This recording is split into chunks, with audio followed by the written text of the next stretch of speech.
ఇక్కడ ట్రెక్కింగ్ మీకు అస్సలు బోరు కొట్టదు. చుట్టూ ఉండే ప్రకృతి అందాలను చూస్తూ నడిస్తే అలసటే అనిపించదు. బిజిలీ మహాదేవాలయంలో ఉన్న శివలింగాన్ని దర్శిస్తే తప్పకుండా ఆధ్యాత్మిక చింతనలో మునిగిపోతారు. ఇక్కడ ప్రత్యేకత, ఆలయంలో ఏడాదికి ఒకసారైనా పిడుగుపడుతుంది. ఆ పిడుగు నేరుగా శివలింగం పైన పడుతుంది. ఫలితంగా శివలింగం మొక్కలవుతుంది. దీంతో ఆలయ పూజారులు ఆ మొక్కలను ఒక చోటకు చేర్చి తృణధాన్యాలు, పిండి, వెన్నతో లింగంగా మార్చుతున్నారు.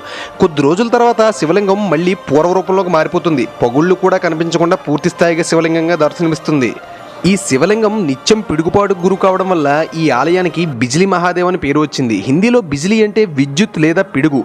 ఆ ఆలయం పరిసరాల్లో జీవించే ప్రజలను, జంతువులను కాపాడేందుకు ఆ పరమశివుడు పిడుగుపాటుకు గురవుతాడని స్థానికుల నమ్మకం. అయితే ఈ ఆలయం ఏర్పడిన ప్రాంతం గురించి పురాణాల్లో ఒక ఆసక్తికరమైన కథ ఉంది. దాని గురించి చెప్తాను వినండి.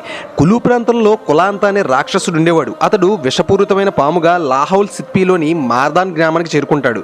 ఈ సందర్భంగా అతడు బియాస్ నదికి గండి